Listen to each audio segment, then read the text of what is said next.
green room, or the green room in those days. But originally it was just me for the first 3 years.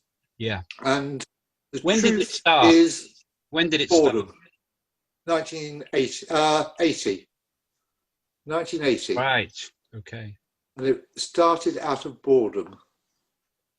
Boredom with what?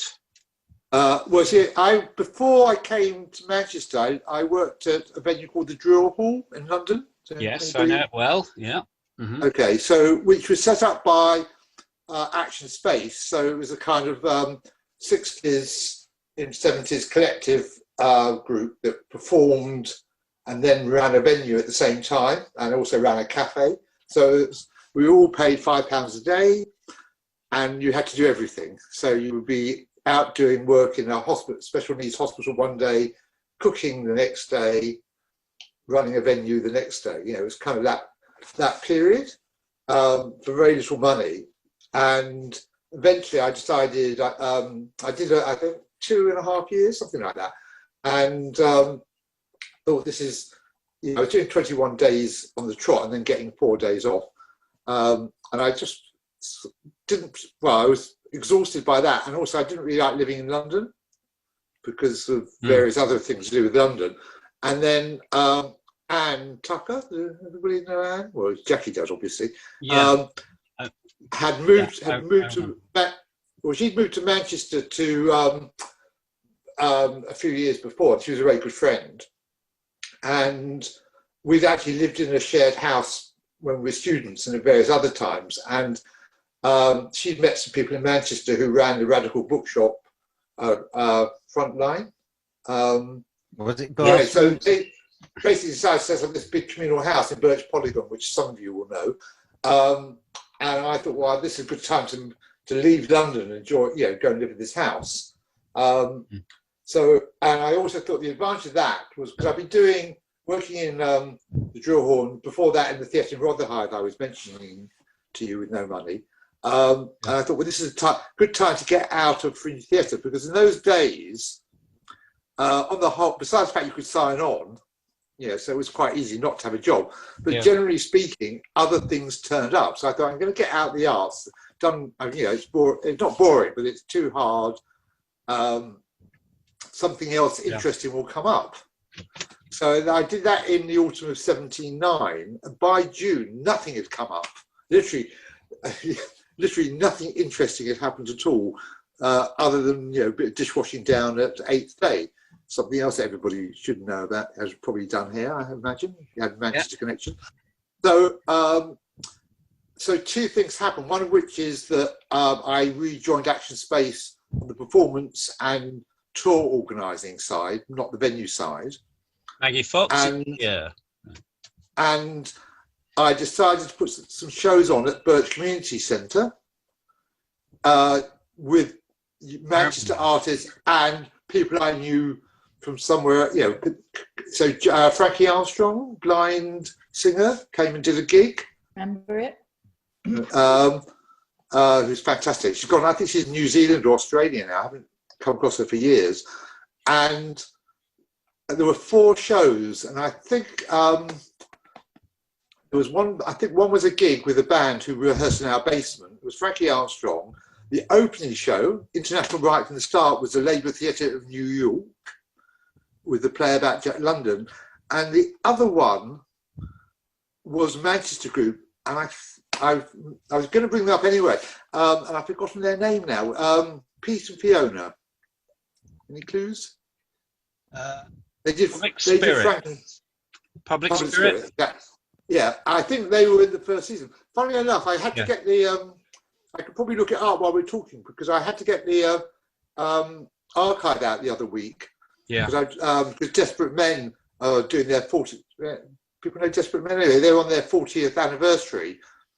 Oh, yeah. And they were regular performers back in the 80s, and I had to look up what their first show was for me.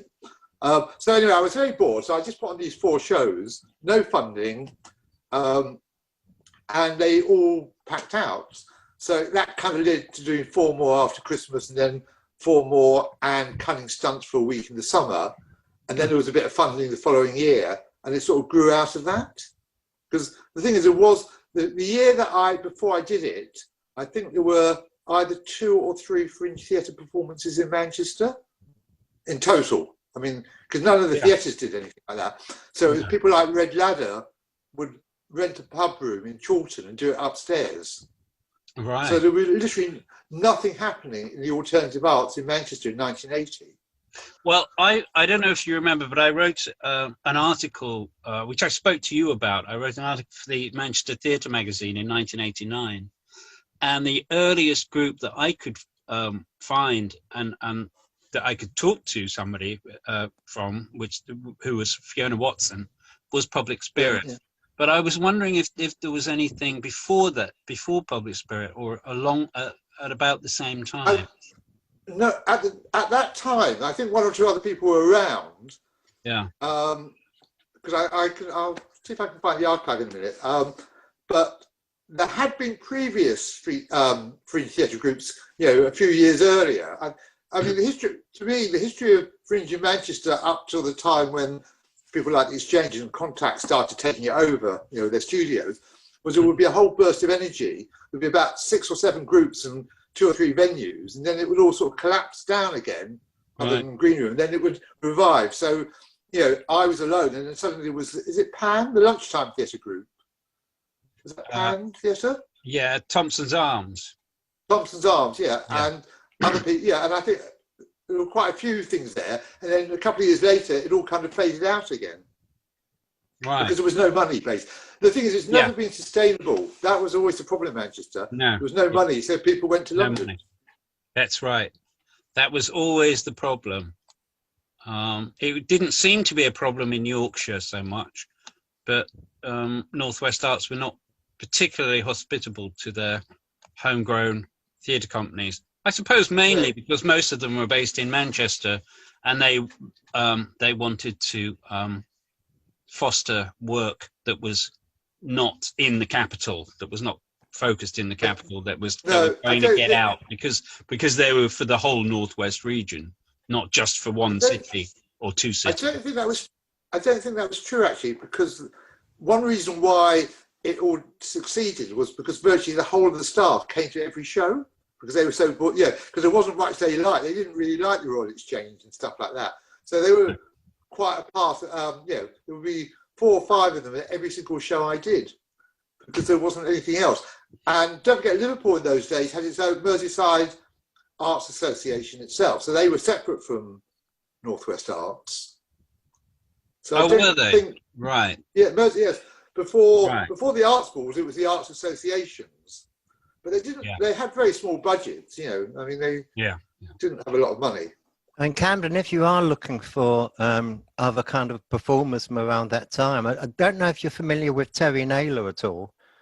No. He's kind of, but he's a gentleman. He's like 10 years older than me, and I met him about 15 years ago. But apparently, kind of like he'd been doing Fringe ever since I'd been in Manchester, and it was really astonishing because he'd never heard of me and I'd never heard of him in all of that time.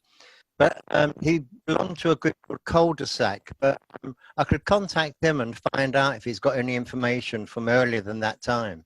And he was kind of based down at Didsbury Studio for a number of years. I think he used to sort of like do the design aspects down there, but he was also a director and an actor. Really? Wow. Well, and of course there was Joan Littlewood, wasn't there? Before all of our times, but a long time before, yeah.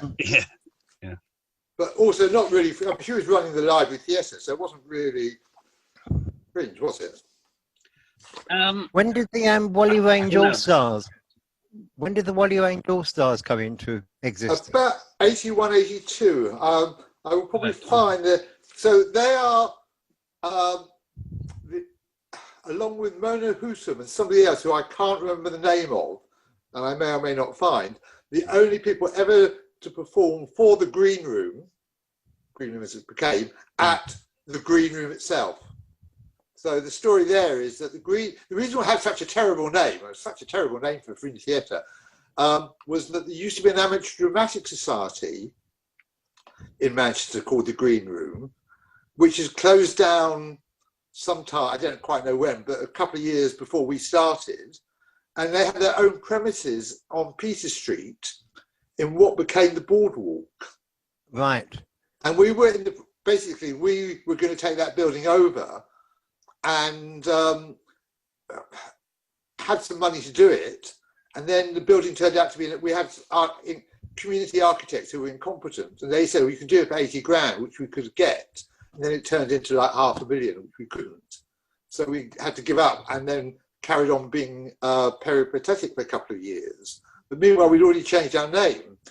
And we had the keys to the building because we were actually doing some prep work, clearing out all the rubble in the basement. And at this time, I was doing a season of performance art called, what is this thing called performance art? And it included some 4 nights at the Thompson's Arms of open submission, not paid. You know, people just applied, and I said yes, as opposed to shows I programmed. And they were always triple bills or even 4. And with this, so we did this for 4 weeks. And on the 4th week, we arrived in the morning to bring the lights in, to find the pub had decided to redecorate the upstairs room without telling us. Why I hate bar owners. But we had the keys to the green room, so we moved the shows over there. And Mona Houghton who's a really quite, almost Turner Prize winner. I mean, she's seriously well known in the art world now. Stuff in MoMA in New York. Did some performance installation in the basement. And somebody else did something on the stage, and I can't remember what it was. And the Wally Range All-Stars were doing this kind of selling ice cream, but it wasn't ice cream. And that was about 82. I may find out. I've just got all the old leaflets out. I'm just trying to find information so we can talk with a bit more confidence here. There was a group before Lip Service called Pretty Disgusting Things. And they kind of ended up with a cabaret format. As sort of comedy, they were sort of doing feminist issues in a comic manner, which is not what they started out doing, but they ended up doing that. And Maggie and Sue. I've been told that one of the members of that group was called a woman called Sarah Pritchard. I think Pretty Disgusting Things. That's right. Yes. Yeah. Lip Service were originally called A Complete Fiasco. True. Is that true, Maggie? Or Sue? It's definitely true. Is Can it? you hear me? Yeah. Yes. Yes. I can hear you. We very, very quickly realised that was an own goal.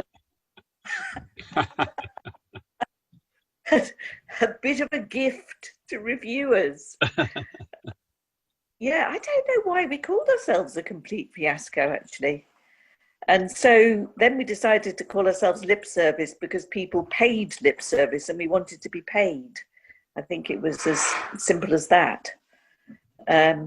Great. But there's a lot of groups lip service. I mean, occasionally over the years, I remember we having a very angry poet at one point who'd got a company called Lip Service who said we'd stolen the name from him.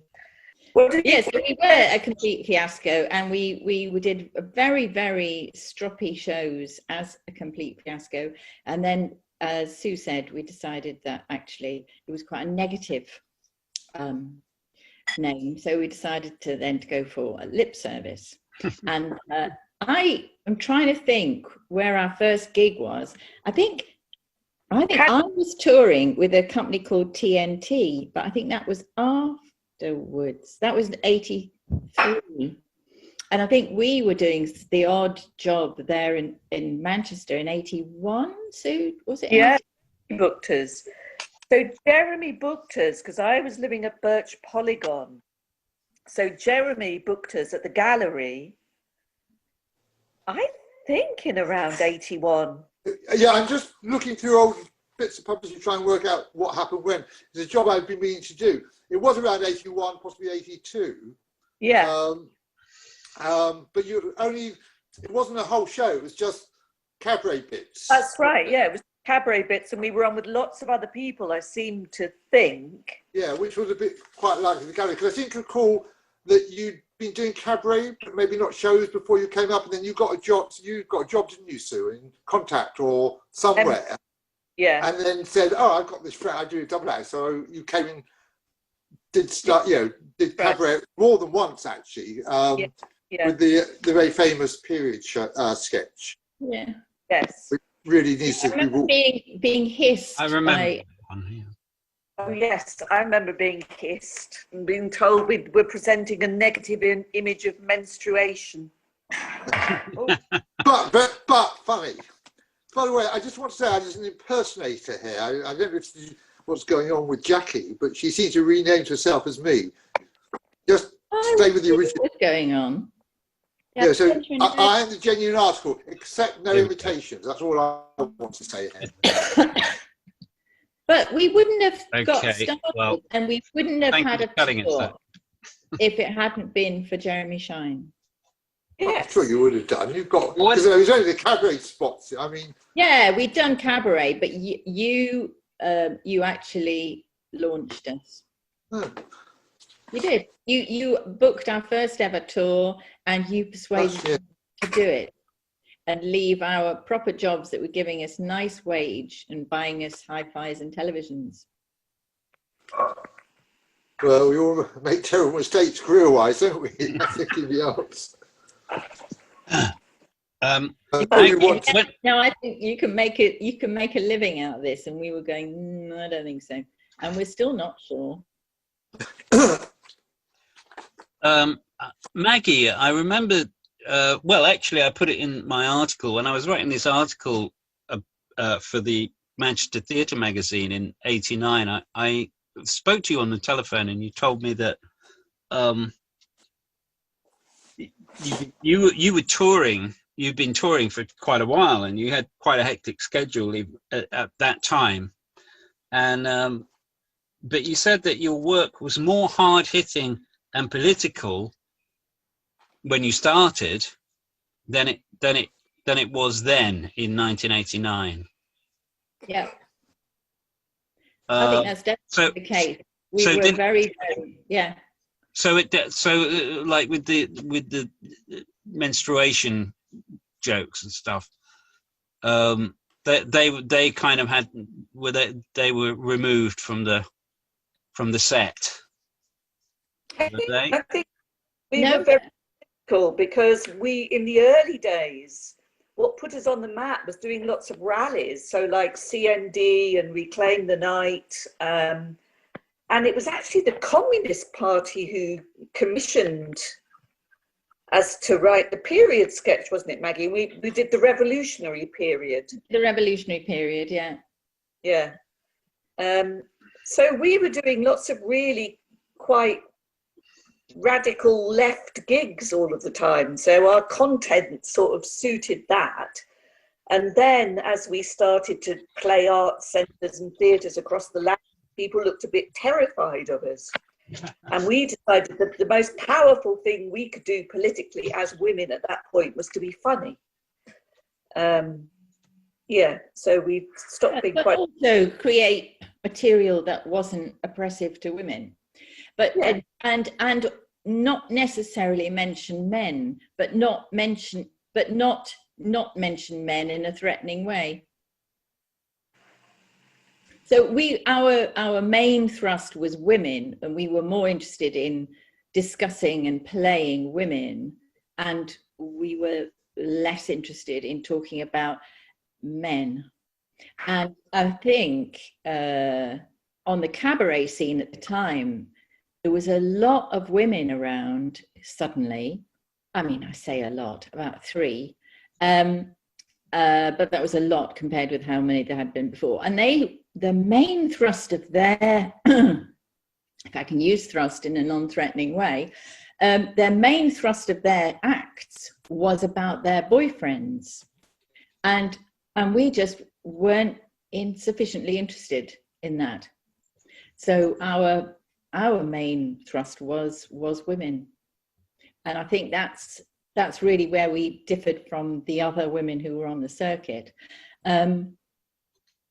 And then we moved more into writing a whole show for a whole evening rather than be slotted into a cabaret lineup. Because the lineup was consistently male. And at that time, there were the ranting poets. Does anyone remember the ranting poets? And it was all quite aggressive. And then we'd come on with our props and play characters, and we're a bit Flopsy Bunny. And you'd have to win the audience round to your very different style of humour.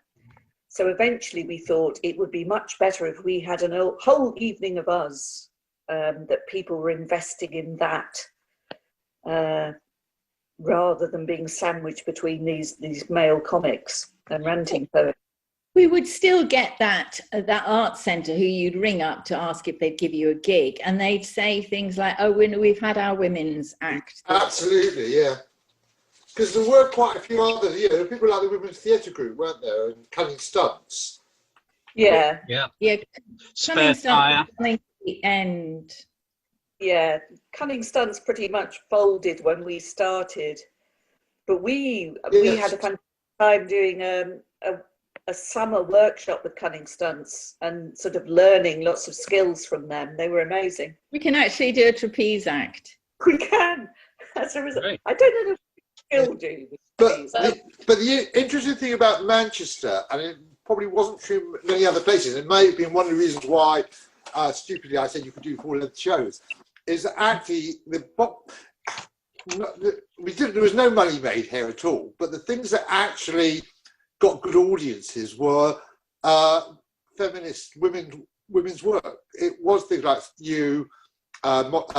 Monstrous Regiment, Women's Theatre Group, Cunning Stunts, Split Britches, and occasionally some of the gay men shows. But there weren't so much of that. It was what got the green room off the ground in terms of good audiences was the women's movement in Manchester, which was very strong in those days.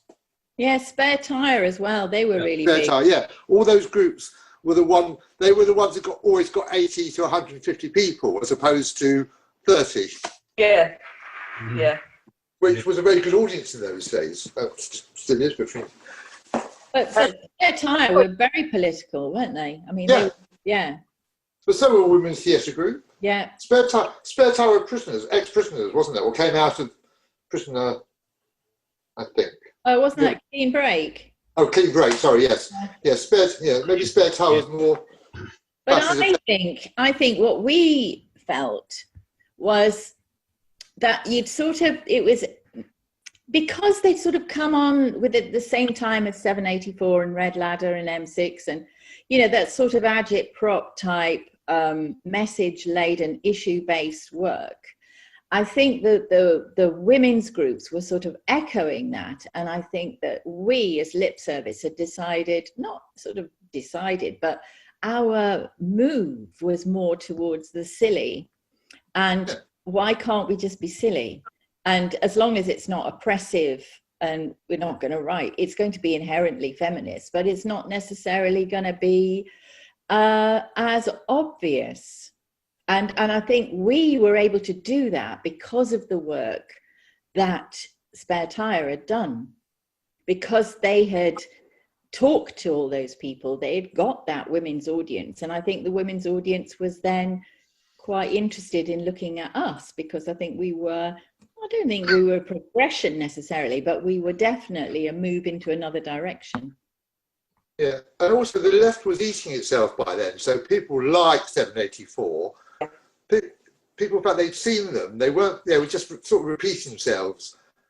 And to a certain extent, that was perhaps happening with some of the more political women's groups. So it was spreading into a more diverse offer, as it were, or interest from the audience. They didn't want to just be shouted at.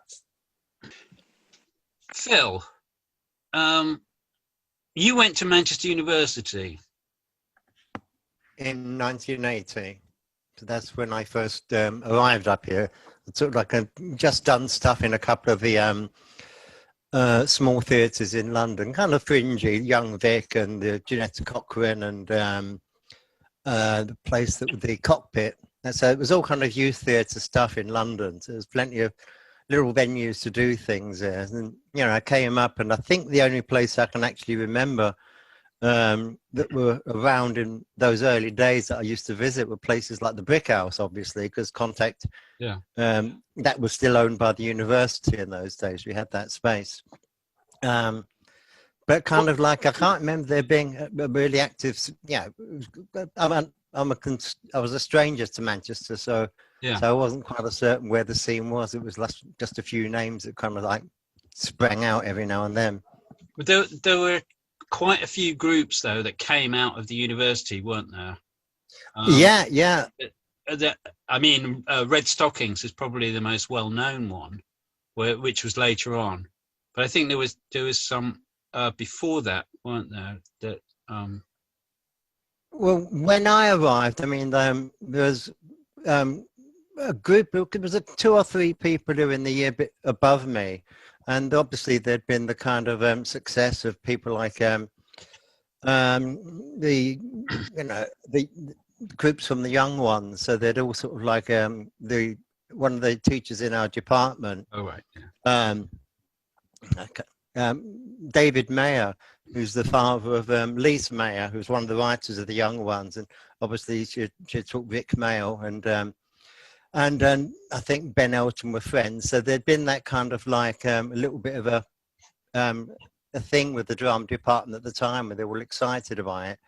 And in the first year, kind of just got to know a few people, but I stayed behind in the summer, and one of the things that we did was just the university or the drama society used to put on a show for the children around Manchester. So we did a children's show, and I hooked up with these people, a man called Simon Bly and Trevor, and from that we had a meal at the end of it, and kind of an idea came together for it was a group of 3 men, Simon Bly, Trevor and Simon, and it was, and no, not Trevor and Simon, Trevor and a bloke called James Lupton, and they were called the Oi Boys, and they took a show up to Edinburgh, and me and Simon Hickson went up with him, and we became a double act.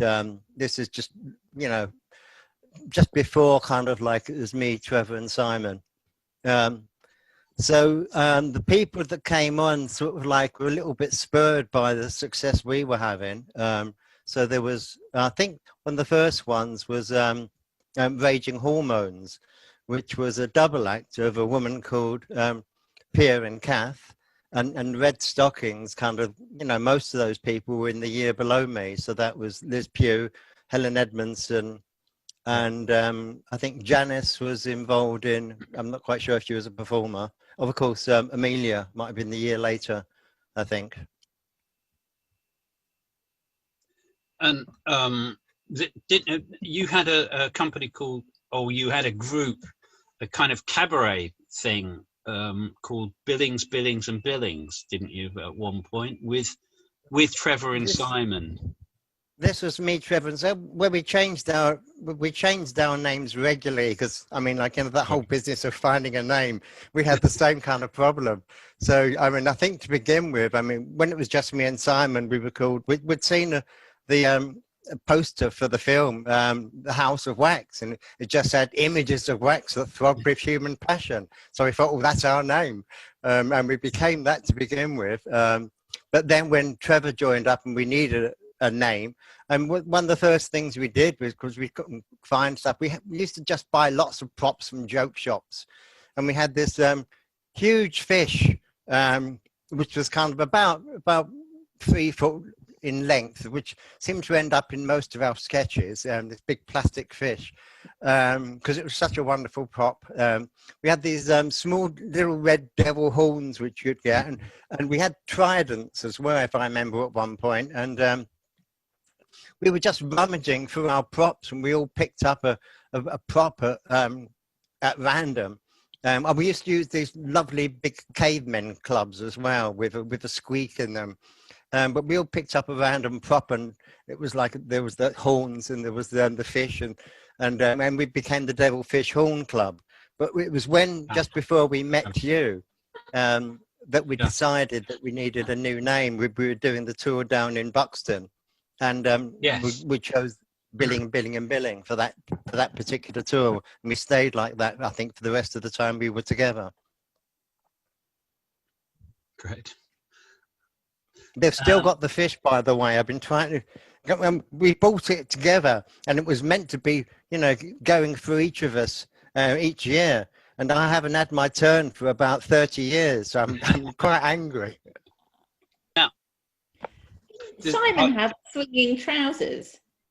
Simon, Didn't he have swingy trousers? Let's all swing our trousers. swing our pants. Was yes, that was when they were Trevor and Simon on children's television. Yeah, the swing your pants stuff came later. I mean, it was an odd sort of thing because earlier when you were talking about being political, my memory of those times is that because it was like Thatcher and the war down in the South Atlantic, everyone was political. You couldn't help it. It was like the whole alternative comedy thing. It was like people who would never expect to be political suddenly had to be political in the university. So the whole drama department was radical, for want of a better description, even though, you know, they'd never really read anything. None of us had really read anything much. We were all too young. We just had very strong opinions.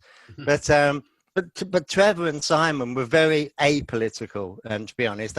They couldn't help but kind of live in the moment.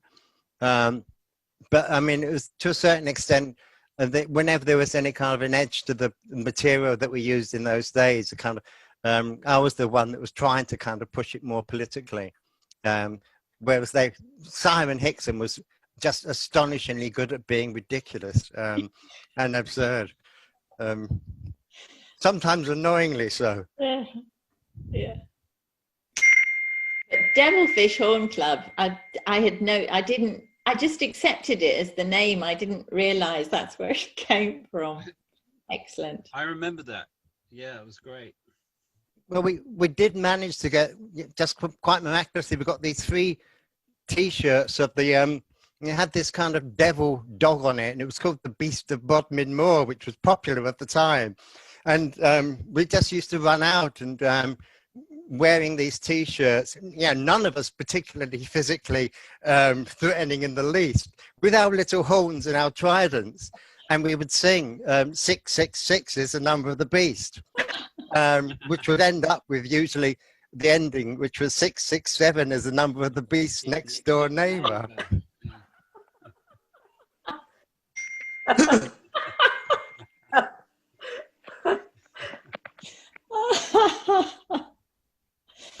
Oh, bless. Yeah. That could be revived as well. I remember one production that you did, Phil, which was not at all political, I don't think. Maybe I missed something in it, but that was Ubu Roi. I think it was. I think it was the first Ubu play that you did an adaptation of. Before I came to Manchester, I was introduced to that play by an anarchist in London who did something quite radical with it. He gave the part of Per Ubu, the main protagonist, to someone who was essentially a skinhead. He was like a very kind of far right young boy. It did wonders for this young kid. It kind of like introduced him to all these other people and brought him out of himself being given the responsibility for that major role. So I think it kind of, without that, he could have gone off in a different direction entirely. I mean, it was strictly, none of us had much experience. I don't think any of us had much experience at all at that particular time. I mean, I can't remember many of the people. The only thing that actually does kind of come to mind was the fact that Esther Freud was in it, the woman who wrote Hideous Kinky. She played my mother. And it was the first time, actually, I think that there was a bit when I was playing Bogulus, her son, and she dies. And basically I meant to kind of fall over weeping over her dead body. But just because of the chaotic nature of theatre, you end up in the wrong place and none of us have got any experience. I kind of found myself falling prone over her and sort of like in this kind of vaguely 69 position, and suddenly got this huge laugh from the audience. And I think that was the first time I realized, oh my God, this is wonderful, this laughter business. I'm going to have some more of this if it's possible. And maybe next time do it deliberately rather than by mistake. I remember a marvelous moment in that show, which was done at the university, I think. Well, it was done, as I said earlier, it was like Contact actually belonged to the university in those days, the Contact Theatre, right. which is now. Yeah. So we could, we loaned it out to Contact, but we had the use of it as the drama department, which was absolutely wonderful.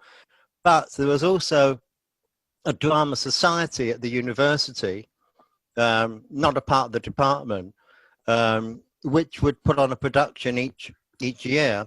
And, you know, people had to kind of nominate a production. And I put it forward on the basis of the fact that I would cast a lot of people. Yeah. It was a big play, yeah. Well, it was my first thing I ever directed, and I had a cast of 40, which was ridiculously ambitious. But in terms of, I think the play itself is quite political. I think it's kind of it's very definitely an anarchist statement. And in those days, I was searching for a kind of a political creed. I knew that kind of like there was a lot that I didn't understand and didn't believe, but at the same time, it was like I didn't quite know what I wanted to believe in, so to speak. One moment that I particularly remember from it, it's not political at all, that at the end of the first half, when just before the interval, all of the cast, 40 of them, ran into the audience and took off one of our shoes, just pulled our shoes off, and threw them all into a pile in the middle of the stage. And during the interval, we all had to go up onto the stage and sort out our shoe, collect our shoe from the pile of shoes in the middle of the stage. And I thought that was a really a memorable moment. Seemed like a good idea at the time, but 3 years later, I still had people saying that they'd got the wrong shoes. I got the wrong shoe. But you told me once that was just one of the things that you would do this. You kind of come up, you would come up to people in the wings and tell them to do things. That anyway. Because, I mean, the idea of it that I had was to try to make it. I mean, we were doing the show over a period of 7 or 8 nights or whatever, and just to make it kind of fresh, I did want something interesting and new for the purposes not just of the audience but for the cast, slightly to keep them on their toes, but to entertain each other.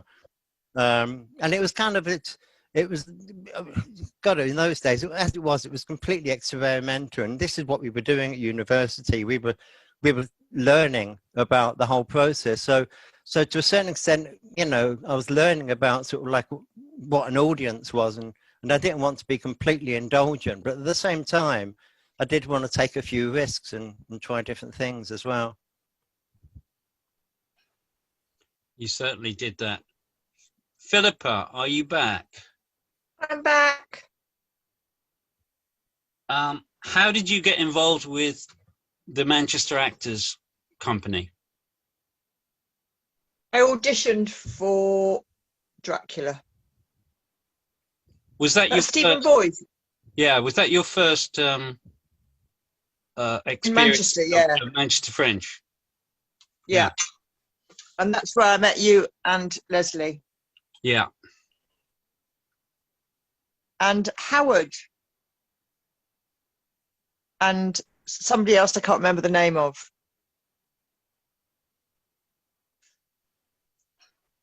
Viv Warrants. Yeah, Viv. Stephen and Viv boys, as they were then. Yeah. And theatre and promenade, and I really enjoyed it, actually. I thought it was a good little piece of theatre. Yeah, we did that at the Royal Exchange, didn't we? We did. And other places as well, I think. I don't know. Yeah, we went on a tour, and Yeah, that's right. Yes, there was a tour. I thought what makes me Steve. laugh? Yeah, Sorry. I Go thought on. Steve was a really good director. He was very technically. He just had it down, didn't he? Yeah, he had a really clear vision, and he was Yeah. able to articulate that Yeah. to the actors, I think, whilst not being dogmatic. No. So I thought it was a great little piece of theatre. I really enjoyed doing that. And he'd worked out all the physical theatre stuff in his head, hadn't he? It wasn't in the script.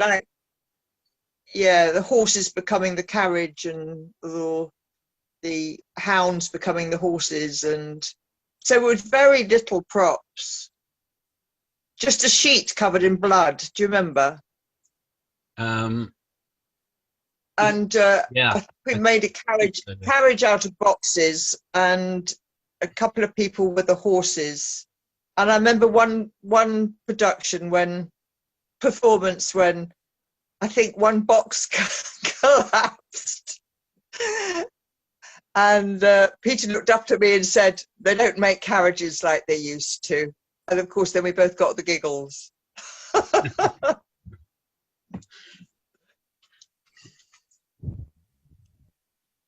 What did you do after Dracula?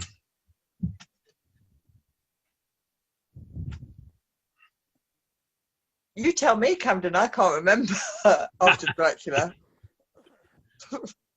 Is that when we did Wojciech or not? No. We did.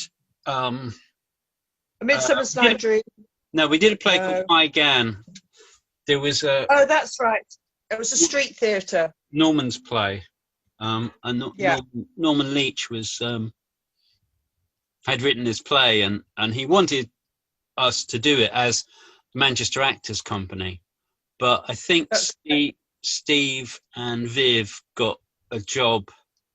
You know, they were working actors, so they went off to do that, and so we formed a new company to do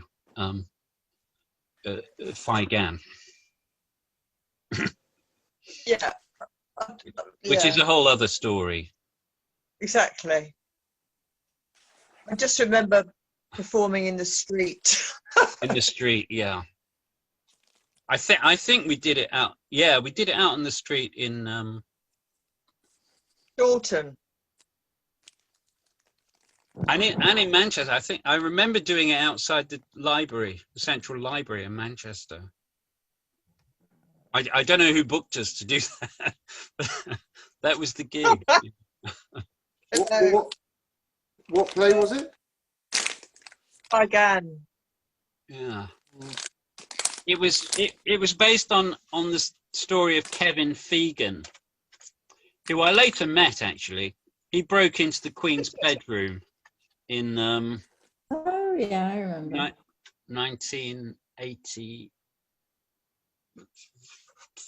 or 3 or something, and Norman Leach wrote a play about this, and he set it in Imperial China. In a kind of, he wrote a kind of Brechtian sort of. Yeah, he did. He wrote community plays, Brechtian community plays, which were really problematic. Had to be rewritten by the cast every time. Yeah, it was a bit like that, actually. Where is he now? He died. Right. Oh. Yeah. He got knocked off his bicycle in Russia. Yeah, it was very tragic. Very tragic. No, I forgot about it. Yeah. Yeah. He used to do plays for Community Arts Workshop, and they were terrible. The cast really had to just rewrite them because he wanted to write plays for non-theatre audiences, but he couldn't do it. The ideas were okay, but the scripts were not. He wasn't a great poet, I'll say that for him. But he sort of had good ideas. I mean, that was a good idea. Yes. Do you think? Do a play Yeah. about the guy who breaks into the Queen's bedroom and set it in Imperial China, and you know, so it has all this whole kind of resonance behind it. It was quite good, I thought, at the time. Anyway, we did it, didn't we, Philippa? We did. Who was the guy that was a really good musician with the beard? What was his name? Because I'm so crap at names. Dave. Dave Prates. That's it. Oh, Dave. Oh, Dave. Yes, Yeah. I did invite Dave. I invited Dave to this meeting because he was, you know, he did some stuff with I us was under and other companies as well. And I was under the impression David died. No. I think Nope, Carol. No, Dave, very much Dave Prates, yeah. No, Dave also used to repair and make instruments, didn't he? he's still doing He that. still does, yeah. Right. But actually actually, he didn't ever repair instruments. He took them off you for 2 years and then still weren't finished. Right. That's Really? right, actually, yes. He's still got a set of bagpipes of mine. Karen Crook, Hello. we need to talk about GW Theatre. Really? Yes. I need Lorraine to You- fill in the blank. You went. Lorraine isn't here, I'm afraid. I don't know what's happening with Lorraine, but she has, you know, a problem with her joints, and it kind of stops her from doing stuff. But He needs to stop. was that the first company that you worked with, GW? Yes, it would have been. Yeah. Lorraine and myself and 2 other people were sort of founding members of GW Theatre. Prior to that, it was Gorton Workshop, which originated as a sort of after-school club, drama club, and it was run by Mike Harris and Richard Catmore, who were English shows locally, and we went to the Edinburgh Festival about 5 times, which was lots of fun. And then there was a kind of improv day, and Mike wrote for GW Theatre out of that. And we managed to get office space and a base at Abraham Moss. And it just took off from there, really. Was that at Dave Mootry's time? Yes, it was. Yes, yeah. You know, he's at home now. I had heard, yeah, only recently. You're on. He's director of Home. He's also Cultural Czar of Manchester in his spare time. Yeah.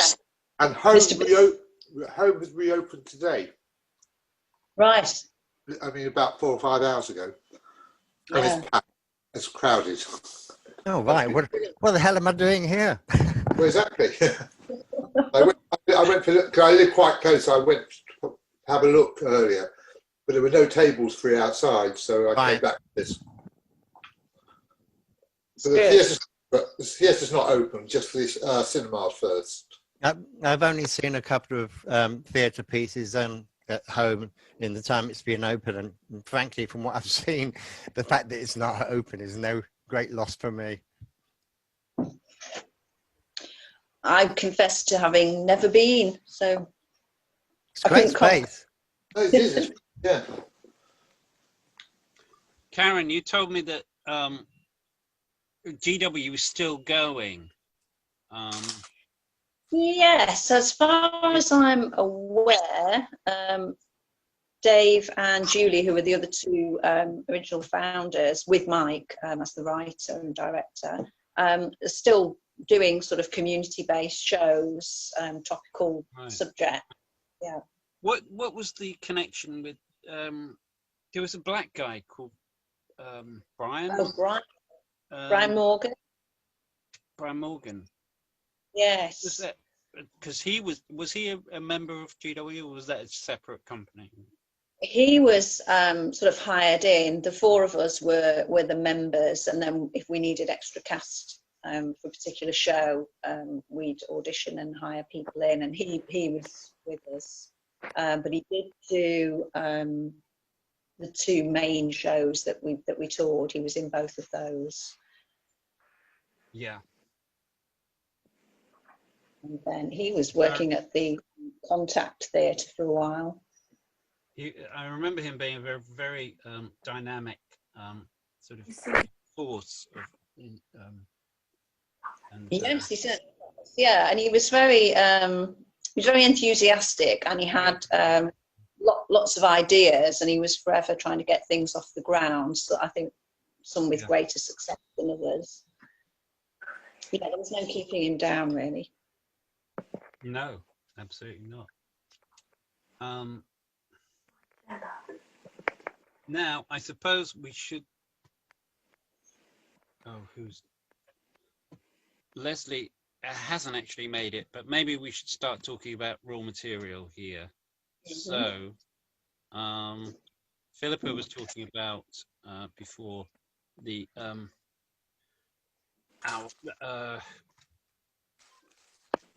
first actually raw material production, which was Phi Gan, and then we did a production of Race Across Antarctica, which we'll skip over for now because there's nobody else here to talk about it. But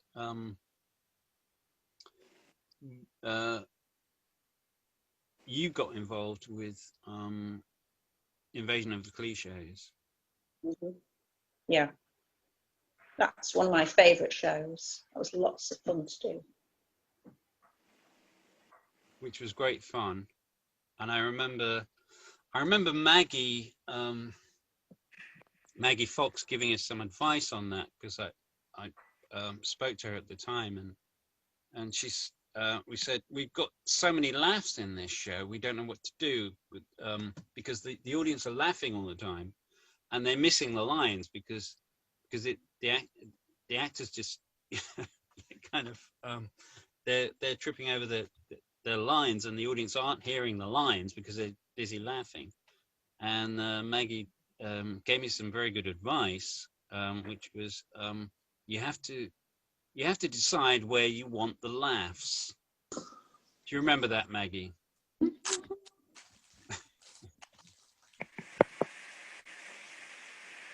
I don't remember that. I don't remember this at all, Camden. No. But well, it was. I think at the time, I think we did this in '87, I think, and at the time, Lip Service were the funniest group in Manchester. So you were the gurus as far as the. But I think it is that case that you do sort of drive through a line in order to get the laugh at the end of it, if you want the laugh at the end of it, or you do a pause if you want a laugh in the middle, and you get two laughs, but you might get a bigger one if you drive it through to the end. It's possibly what I was trying to say. I don't know. Yeah. Jeremy. There's a theme here that people are remembering advice they were given, and people who are giving the advice don't remember saying it at all. No, you never do remember that, though, do you? I mean, I get that all the time. People say that to me all the time. You gave me some really good advice as an actor, and I can't remember saying that at all. Was that me? I was watching an interview with Orson Welles earlier on, and he was saying pretty much a similar thing. I thought you were going to end this, Camden, by saying, but actually it didn't work. What? Your advice? Yeah. I think it's about impact, and we don't always understand the impact of what we say, and therefore we forget about it. But the person that's received the impact of advice or whatever, a comment, they always remember it. And I think as somebody that, you know, we don't always understand or reflect on or realize the impact sometimes of comments or advice. Well, it's not necessarily very important to the people who are giving the advice. We've just been throwing out an opinion, maybe not even well thought out. But if that's right. difference to the person who's receiving it. It means they sort of give up their day jobs and go become struggling actors. They remember that forever, don't they? That's right. Yeah. Okay, Philippa, I'm just going to remind you of something that this was kind of a failed project. I'm going to ask this question generally. I'm going to throw this question out generally in later on. But this was a failed project of mine, and you tried to help me with it. And I wonder if you remember, we were going to do, after Invasion of the Cliches, which you weren't in because I think you were doing something else. We were going to do another show, and it was going to be called Beyond Good and Evil. It was going to be at the Green Room, and it didn't actually happen because I couldn't actually deliver the script in time, so that didn't happen. But what did happen was the Everyday Life series. I know. Didn't you keep some of the ideas? Yes, I from did. Beyond Good and Evil and incorporate those into the Everyday Life trilogy, wasn't it? I took the Beyond Good and Evil ideas and put them into a book that I wrote, a novel. Oh yeah, I remember that short novel that I wrote. Because it was more literary ideas than it was theatrical ideas, so I put them there. But then we came up with the Everyday Life stuff. Yeah. And that started in, I think, 88, something like that, at the National Review of Live Art. That was the Manchester Festival, wasn't it? Manchester City of Drama. Didn't we do it at the... Yeah. The ballet school, whatever that was called. The dance house. Yeah, the dance. That was 90. That was 90. It was a lot later. That was 94. Yeah, that was later. That was for City of Drama 94. But we started doing the Everyday Lives in 88. So it was you, Karen, and Lorraine. Yep. Me and Lashford, Ian Lashford. Remember him? Of course. How could I forget?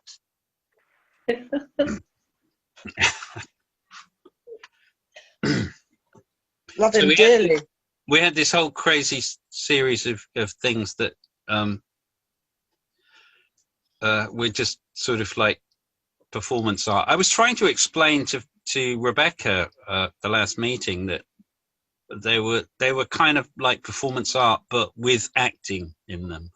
She didn't really understand what I was getting at, but yeah, we had characters. We were playing characters, and we had speeches and all that kind of thing, but it wasn't structured like an ordinary play. They were structured more like a performance piece of performance art with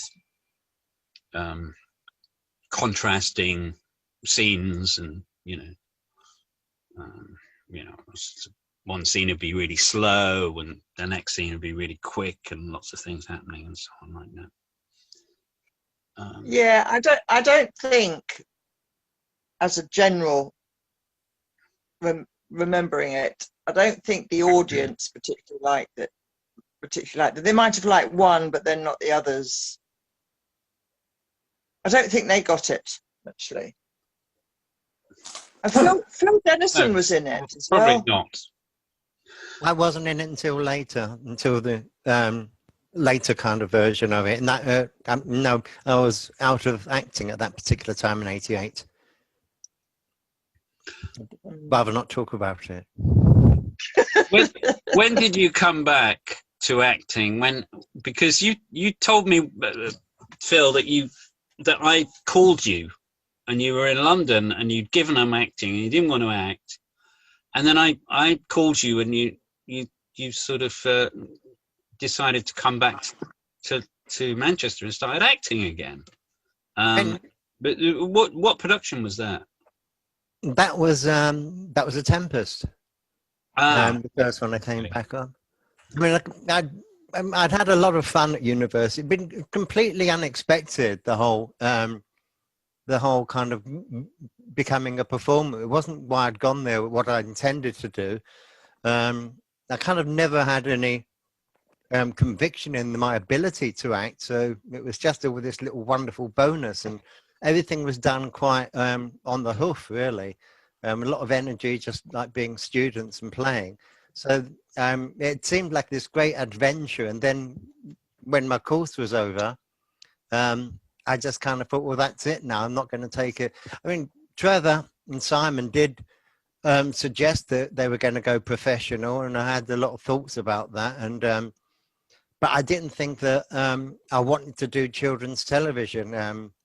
And I don't regret that at all, because I kind of thought, oh, that would be dangerous. It would kind of typecast you in a certain way. But at the same time, it was kind of like, I'm still in contact with them on Facebook, and I don't have any kind of regrets about it, or any kind of feeling that I did the wrong thing at all.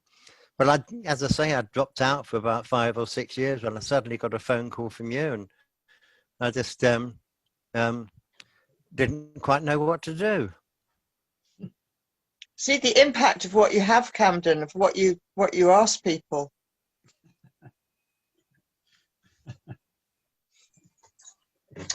Well, I needed an actor of Phil's caliber, because Richard Gallagher had refused to do it. He just didn't want to do the Tempest. That's the first time I've heard that. That's the reason. Because we had our actors all lined up. We had a really good cast.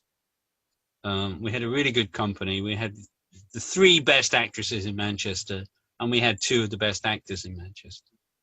And 3 of them, probably including me. I'm modestly add. But then Richard said, "No, I don't want to do this play. I'm not going to do this play." So I'm like, who the fuck can I get? Who can I get to who's going to be up for something like on this level? And so I thought of Phil. It's an odd sort of thing, but speaking whatever it is 30 years later, I kind of think I absolutely knew nothing in those days. It was just everything I did was done on instinct rather than any kind of knowing how to be with an audience. And it's like, just because I've been doing it for all this amount of time, I kind of look at myself now and thinking, oh my God, I don't understand how I ever had the nerve. Phil, think Andy Warhol. Well, I know, with the camera. I know. How could I complain against that? I mean, that was my direction. Andy Warhol, walk around with a camera. That's what I've been doing for the last 30 years, essentially. Making a career out of it. Except now I don't have the camera.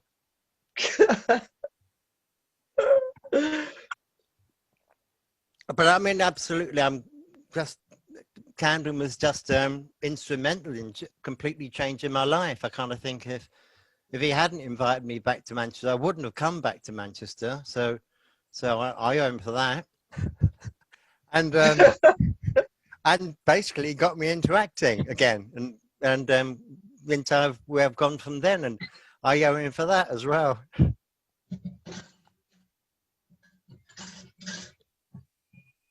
Has he gone to the toilet? He used to do this in The Tempest in the middle of the play. Every time you're getting emotional, you're having a problem. Can direct me. I'm just going to go to the toilet. Yeah. I remember leaving the stage in the middle of The Tempest because I was so pissed off. I just left. I thought, Yeah. I was standing in the wings and I'm like, oh, Jesus Christ. Oh, shit. I've got to go back on. No, yeah, you had left, but your presence was still noticed by the audience when you threw the chair across the room. Poor chair. I know. That was quite noticeable. But, you know, the good thing about it is that, you know, in spite of the fact that that set did nearly fall down a couple of times, we never killed anyone. No, it didn't actually kill anyone, no. 7 tons, except possibly spiritually. 7 tons of set. Yeah, I know, that was absolutely. Let's come back to the Tempest when Jacky comes back. Those of us who live on, I've got to go and fight now in a minute to Crook. Spanish. If you live on Spanish time, which you do eventually, you eat at 9. Yeah, that's true. Yeah. Oh, I see. Are you in Spain, Jeremy? No, I'm in Castlefield, but I live on Spanish time because it's more civil. It's more civilized. Means you snooze all afternoon. Well, absolutely, but I'm up till 3 in the morning. No, I don't do the siesta bit because I'm actually Catalan rather than Spanish, and Catalans don't do siesta. Oh, okay. So, Yeah. and I haven't got a contact for her, but I was at something about a year ago where, what's her name? I've forgotten her name. This is dementia, I'm afraid. Public Spirit. What's her name? The woman from Public Spirit was at this meeting I was at about a year ago. If you wanted to contact her, I could probably track her down. Fiona, That's right. She was. Fiona Watson. Yeah, she's at something. She's an academic now. Is she? Right. Yeah, because she was giving some presentation. Anyway, I will hopefully see you some other time. It's good, interesting stuff. Jeremy. Thank you for sharing that information. Yeah. I don't think anybody else had that information because nobody else No, was well, around at that time. So it's No, marvelous. exactly. Well, there's lots more. I've got between about 70, well, from 80 through to about 85. Yeah. And I am vaguely meant to be tidying up my archive, but I haven't actually quite done it yet. But people like Red Stockings and stuff were all doing shows for me at that time, as well as the wonderful lip service. Okay, anyway, I'll leave you to talk about later periods. Okay. I can find out how to leave. Oh, yeah, there you go. Bye. Bye, everybody. Bye. Bye, Jeremy. It would also be, you know, it'd also be nice to, or useful to contact Tosh because of his contacts, I'd imagine. He's going to remember Rikki. quite a few.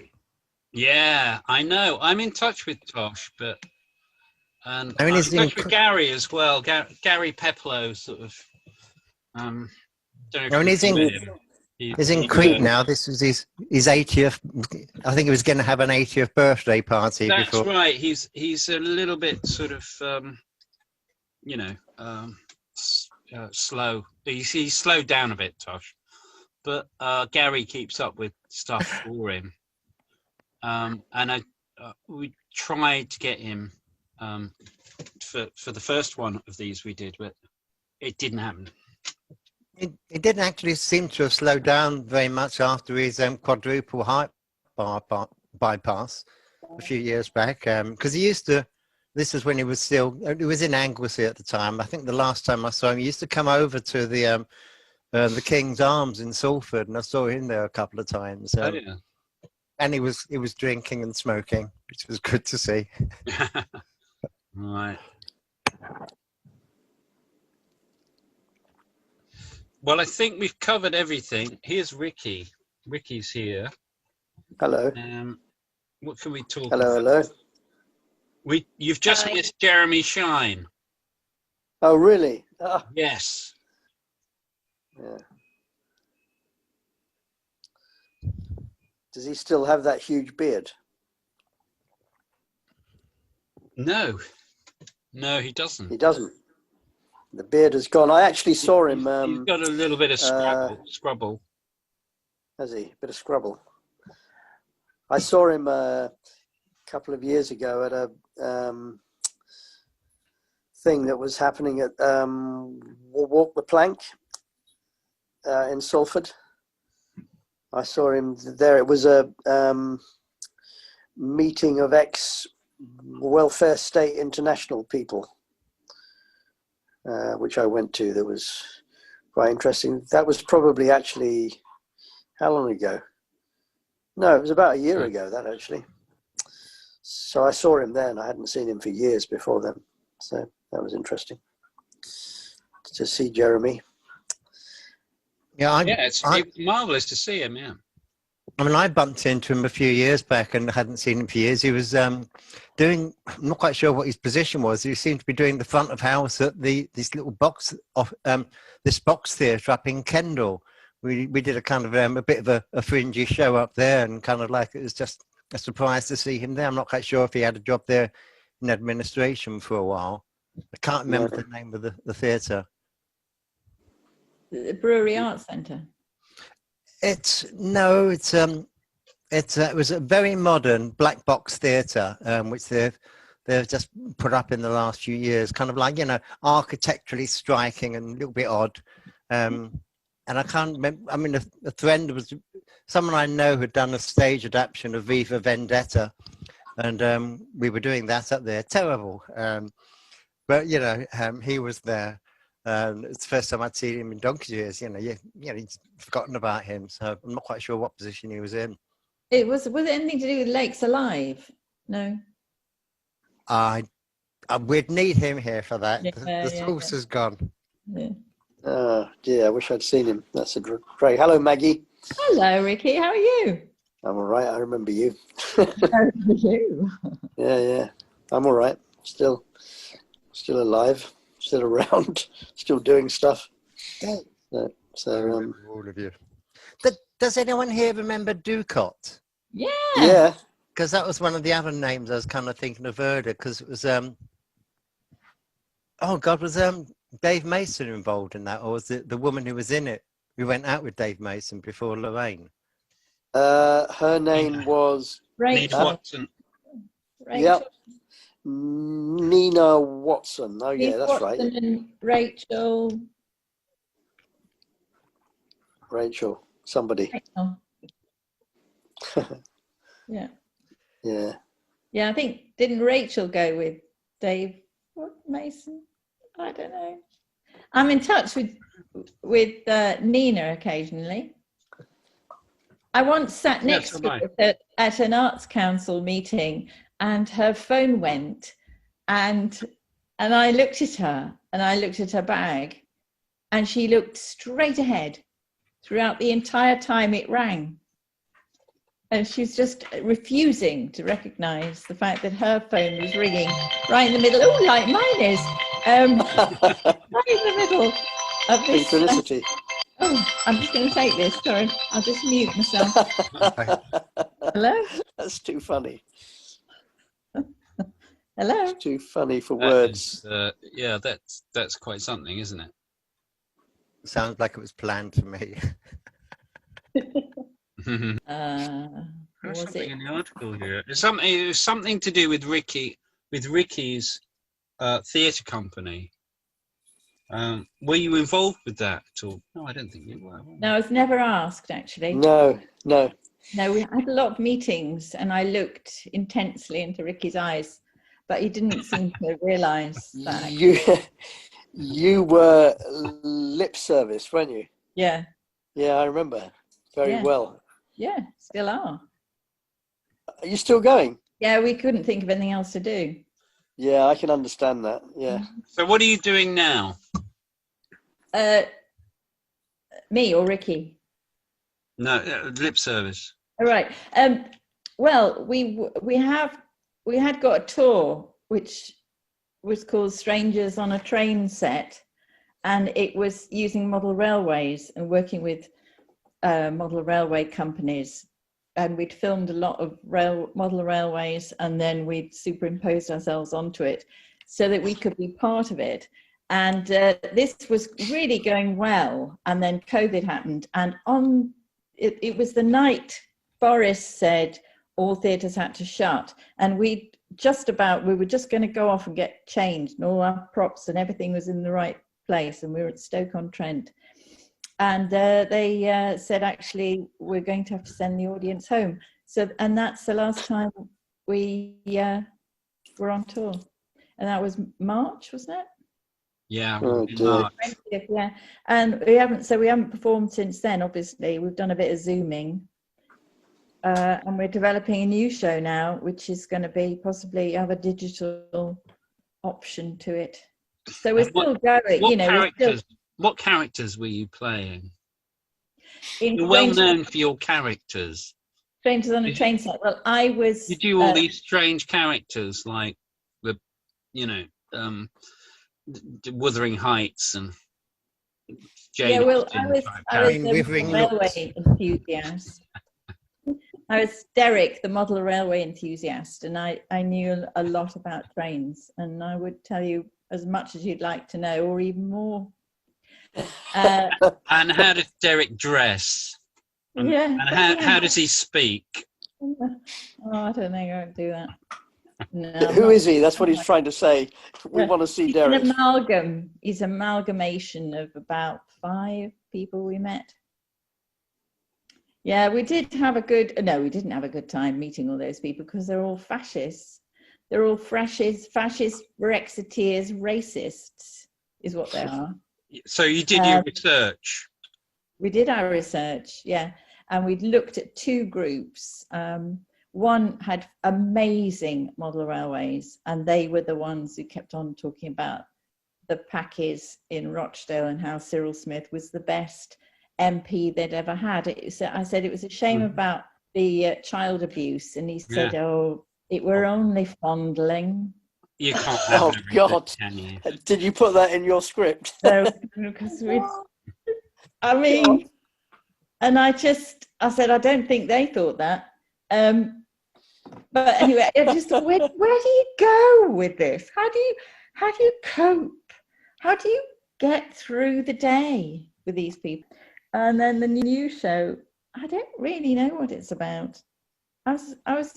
We've done a bit of work on it, and it's about a hotel, and it's a married couple, Brian and Brenda, or B&B, and they run this hotel in East Yorkshire, which got best British driveway award. Most improved driveway. We're Yorkshire stone, but we tarmac, but not that sort of thing. So I don't know what it's about. It's about nothing really. It's about being stuck at home and not doing anything and not being able to go out. Is probably what it's about. Yeah. What are you up Well, to? that's Yeah. real What life. are you doing, Rikki? At the moment, I'm trying to put together something for a big warehouse space in London, but I've just entered into this discussion with a producer who got in touch with me through somebody else, and there are lots of complications. But before that, I was doing a show with Kevin Fegan, which was on tour. I don't know if you know Kevin Fegan. We were talking about him earlier. Yeah. No, not him. No, he's a poet, isn't he? He's a Manchester poet, Kevin Fegan. Yeah, he started off as that, but he became. I mean, he's written a whole load of scripts since, and he worked on the soaps for a while, and I did a show with him in something like 1991 called The Clayman, which was in the Manchester Festival, and I've kind of remained friends with him ever since. I heard about. I didn't talk to him, and he got in contact with. Yeah. What did you say? I didn't hear you then, Camden. What? I heard about the show, and I heard about that. Yeah. I knew of him at the time, and of course I knew you and your work. So, but we were I didn't see the show because, of course, we were Yeah, doing it was for the same year. Yeah, I mean, it had a whole load of funding and stuff. Anyway, he got in touch completely out of the blue after I hadn't spoken to him for about a year and a half or whatever. And he asked me to direct the show, which was half film and half theatre. Yes, the Commoner Queen. And it was about, I don't know if you know of Hardwick Hall. Have you heard of Hardwick Hall? Yeah.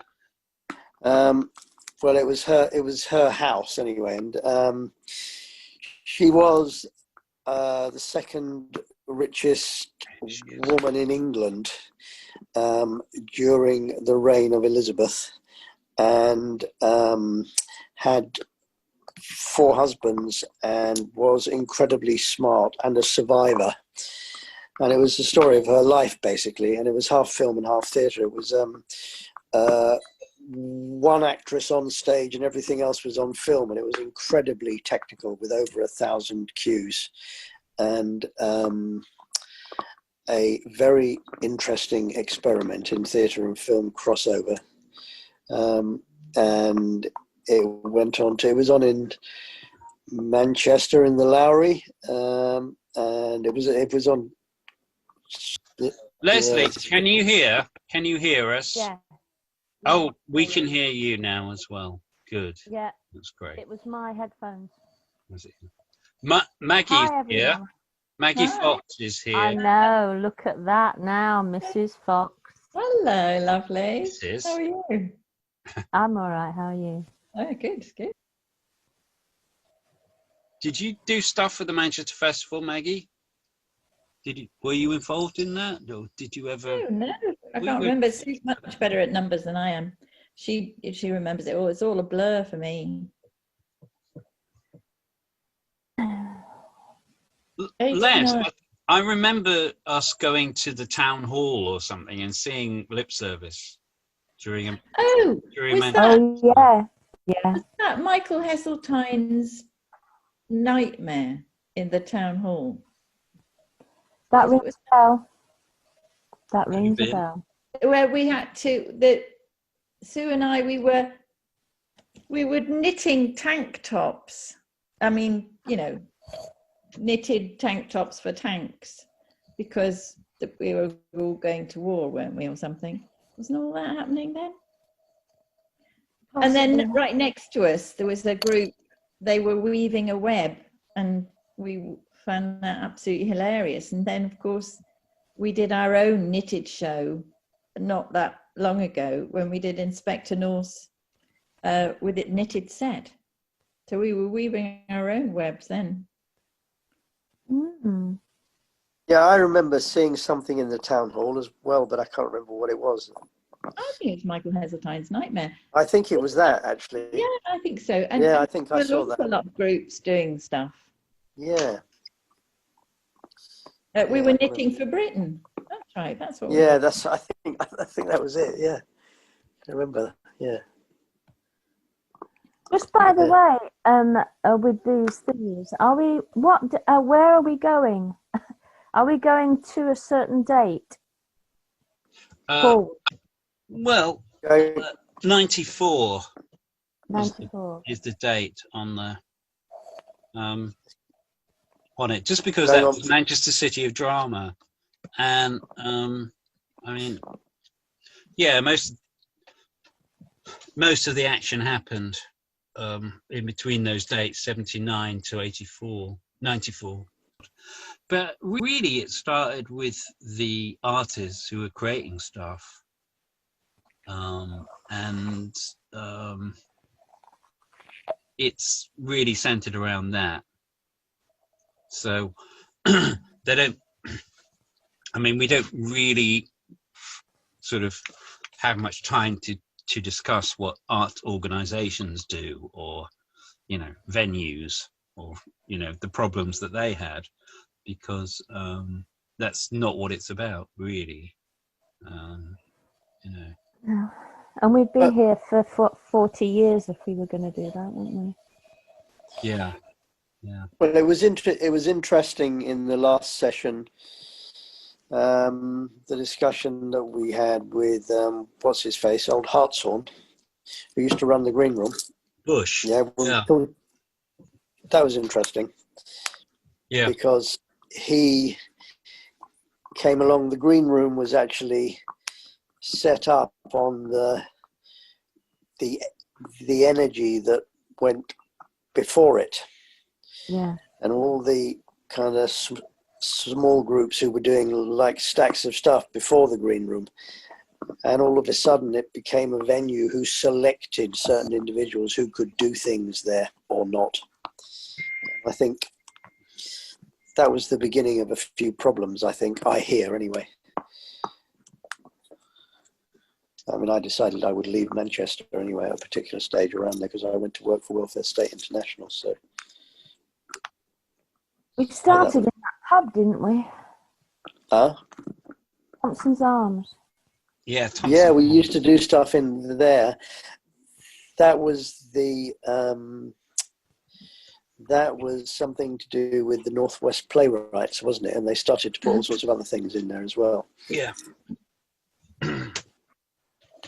I remember seeing movie there.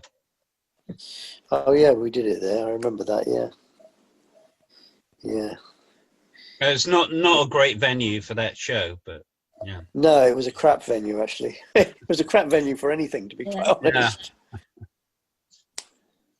It was a crap venue for anything. Wasn't that run by? Was that Radiator? Yeah. Yeah. No, it wasn't. No. Yeah, it was at one point. I'm sure it was at one time, wasn't it? No. Jeremy said it was Pan Theatre. Exactly, which was set up by Dave Simpson and his wife.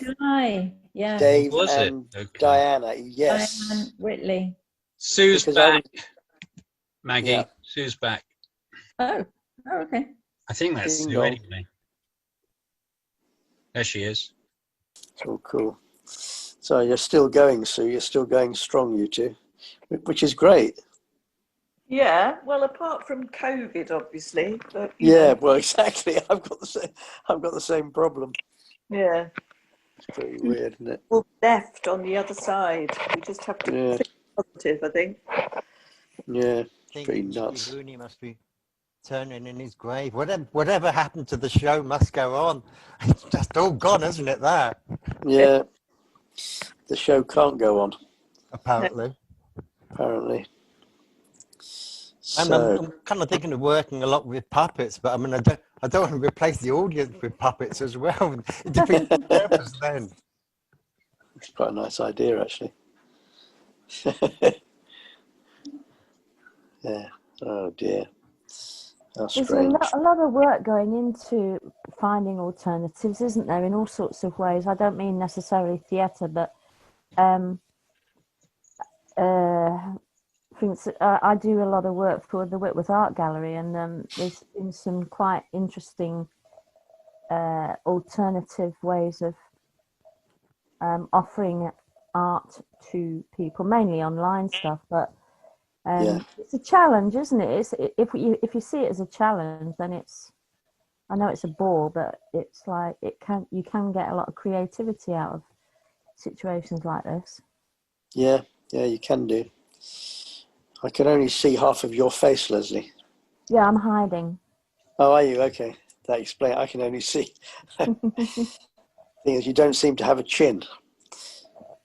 No, you don't. Okay. What a visual artist she is.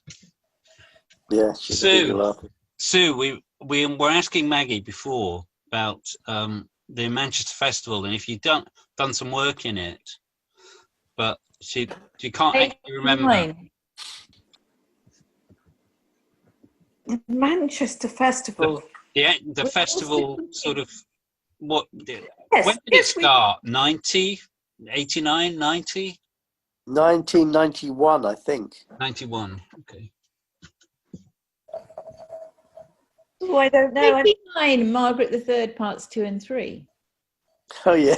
Well have done. We might well have done. I know we did B Road movie as part of City of Drama, but that was 94. That was 94. that was a different thing.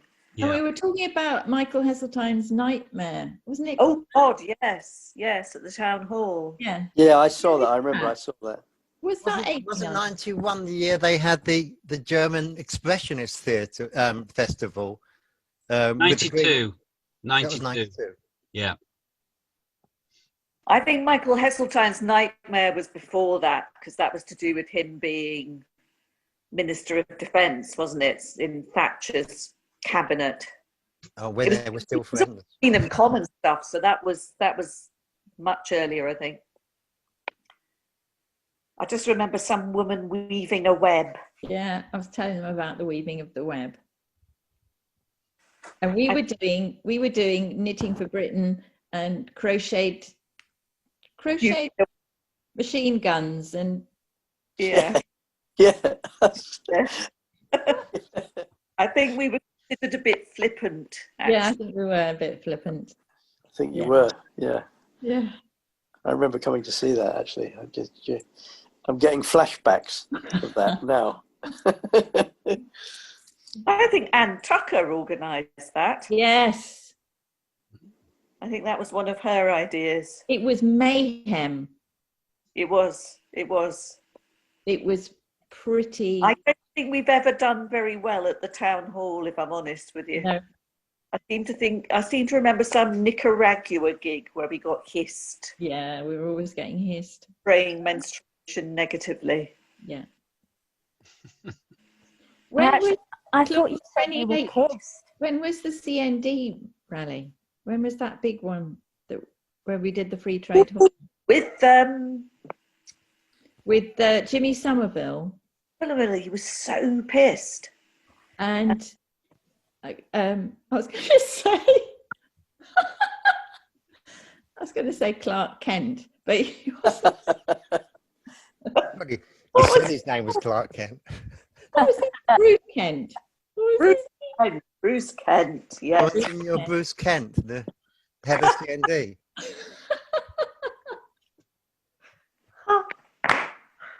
And Ian McKellen, who did a speech from Shakespeare about otherness. Do you remember? And what was he called? Somebody Kitchen? Somebody Kitchen. Okay.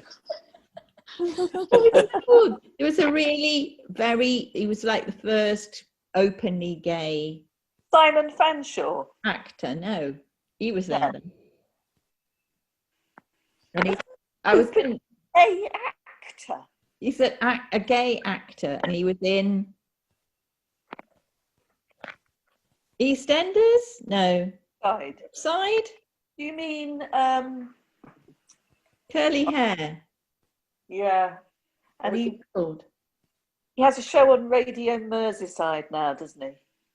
What's he called? It must have been Brookside then. He played Noreen's boyfriend in Brookside.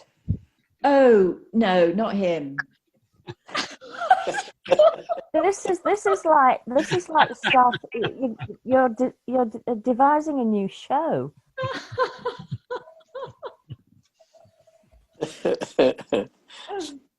I can't remember. Was that fellow? Yeah. Anyway, him. Jolly fellow that we knew. Yeah. Him. Right. Well, Jimmy. Who? Steve's just asked me what play I'm watching. It sounds like so I said, what it's just play? a chat. Oh. Yeah, he said, what are you watching? It sounds like a play.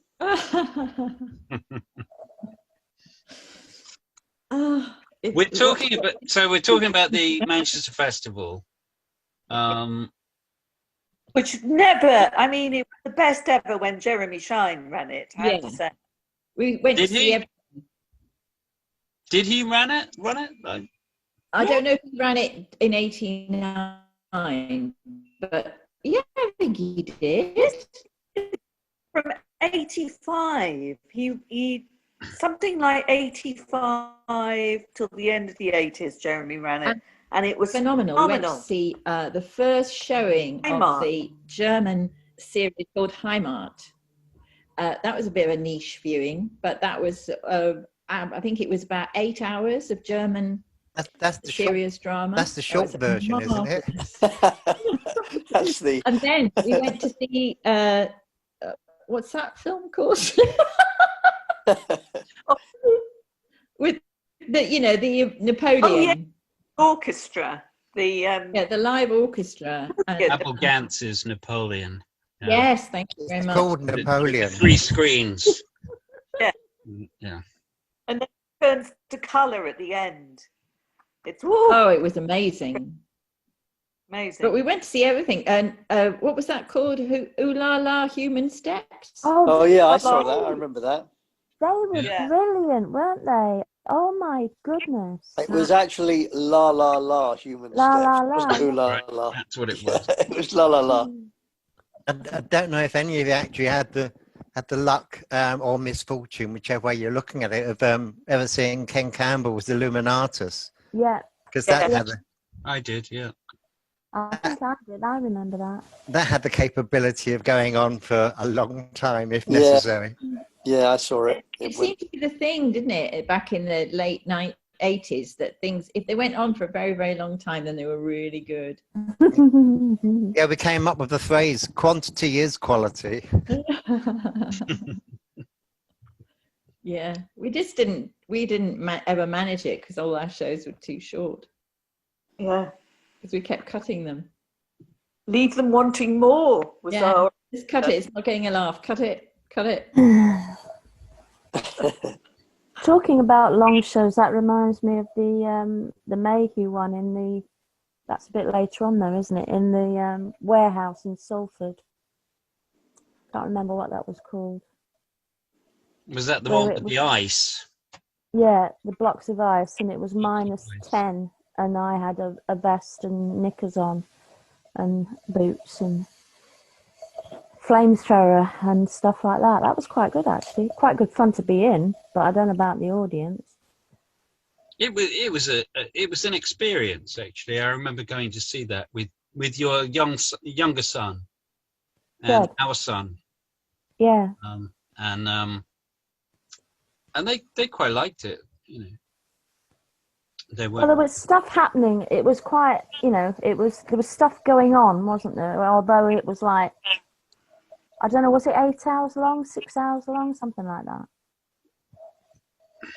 Yeah, and one doesn't stay for the whole thing. Yeah. Yeah, we didn't have a break. We just kept going. There were some interesting people in that who aren't in Manchester anymore, and I'm no good with names, so I won't remember who they were. Yeah, I think I missed all that. I'd left by then. Yeah, you were. No, you weren't around then. I think I was on tour at that stage with Caboodle somewhere in America or something. Around. He was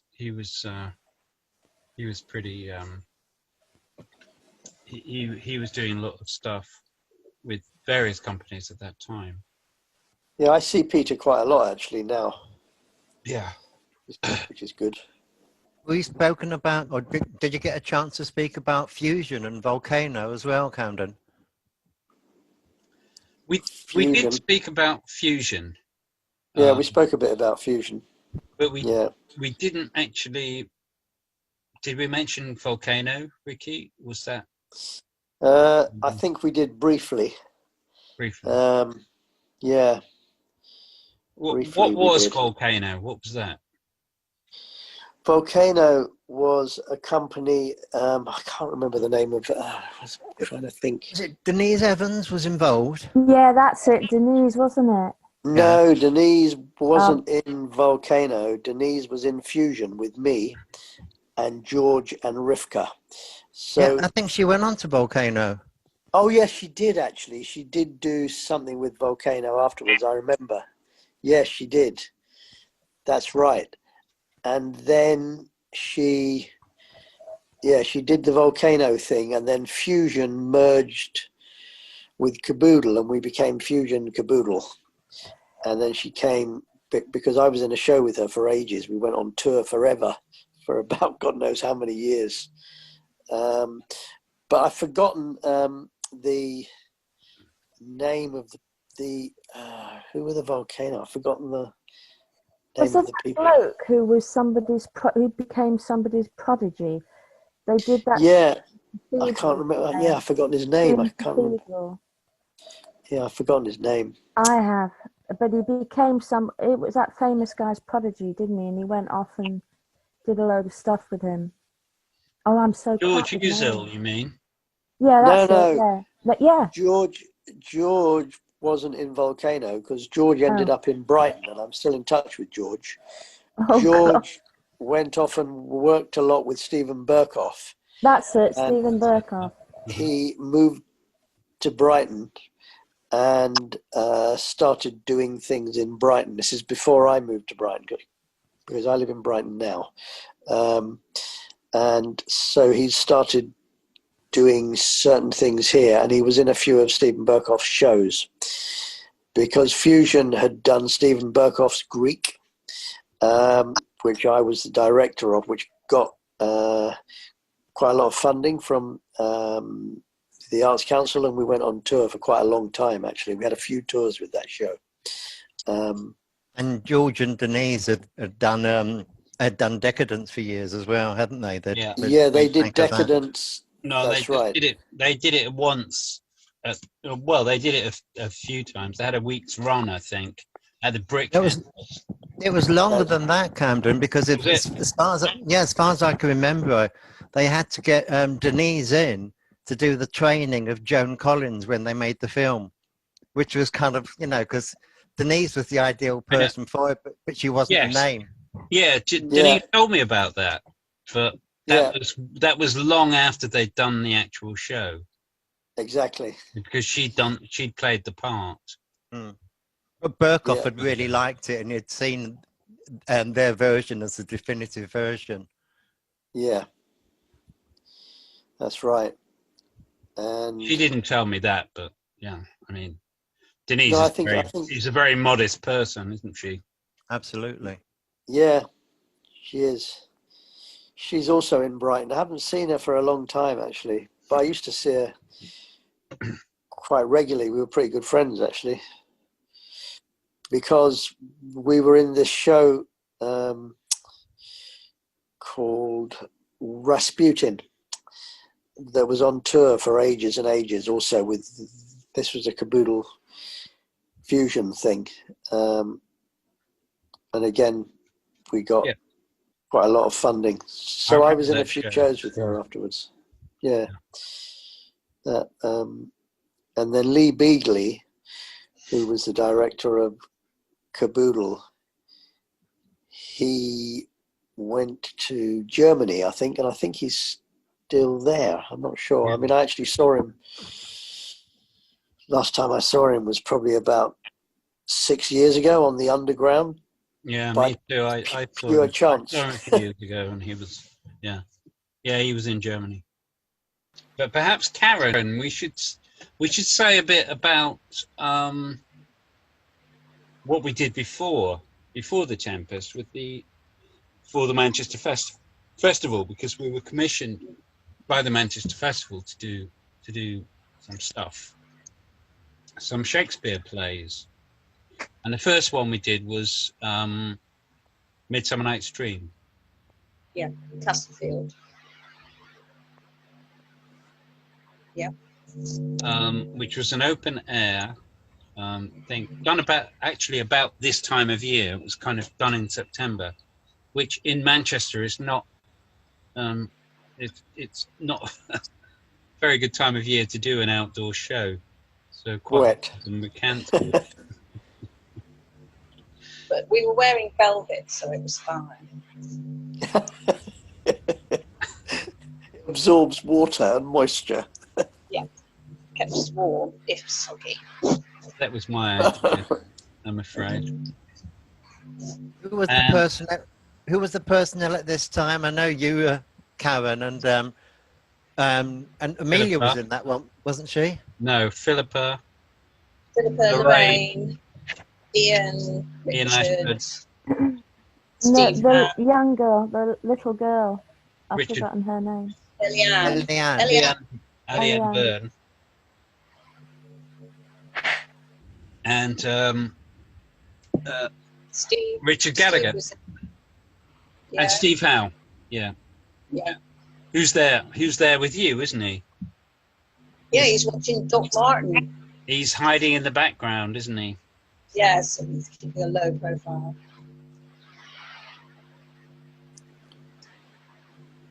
So Steve was a member of Caboodle Theatre, and this is where the connection is, because he'd been working with Lee Beagley and Denise, and somehow he got involved with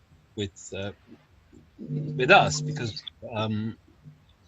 we wanted to have a musician. We already had a musician, actually. We had musical director Carol Donaldson, who did all the music for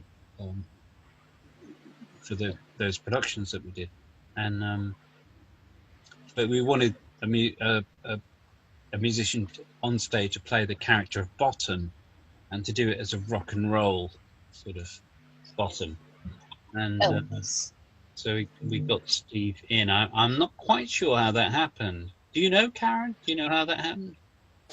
I know, because I hadn't heard of him then. Wasn't it somebody else from Caboodle, another actress whose name I can't remember? Was it somebody called Lucy? Lucy. I don't think it was Lucy. I'm just trying to think, because there were quite a few people. Somebody else was called Kelly, but I can't remember her surname. She was a really good singer. She was in the Rasputin show that we did and toured. I don't think it was her. She didn't work with Denise, though. I'm sure she was in Caboodle. And I think she knew Panda was looking for somebody, and she mentioned Steve. I think that was the connection. Was Bill Hopkinson in that one, or what? Or had he run away screaming by then? Yes, he was. Hey? Yeah, he was. I was speaking to Bill a few days ago, actually. Still in touch with Bill.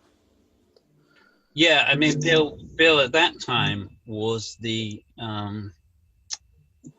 they used to call him the king actor, you know, the actor who would play the king, like Orson Welles or somebody like that. And Bill at that time was the best king actor in Manchester.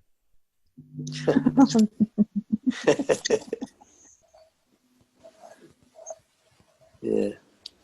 Because he just had that kind of arrogance and that sort of. You know.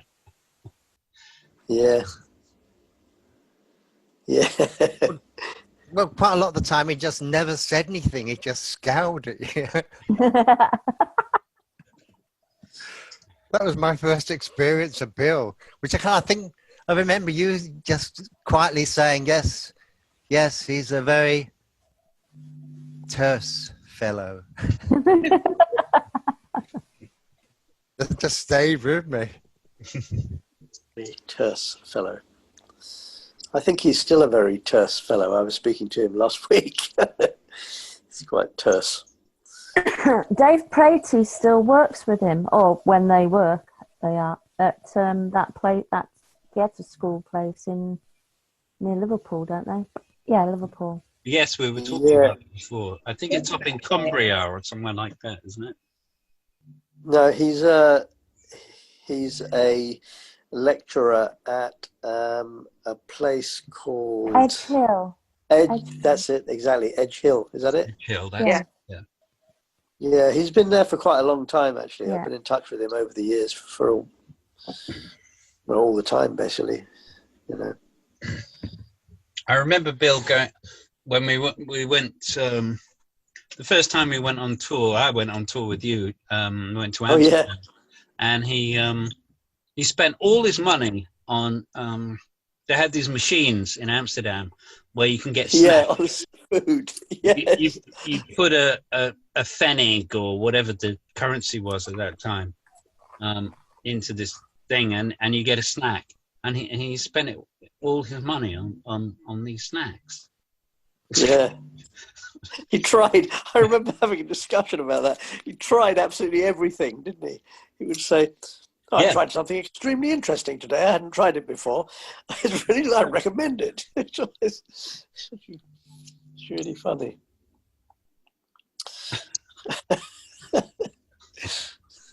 Terse.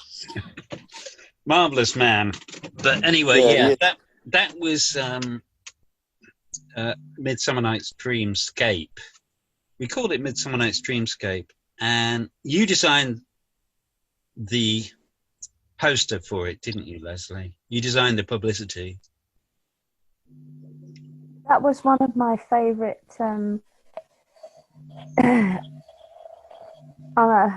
unpaid jobs, actually.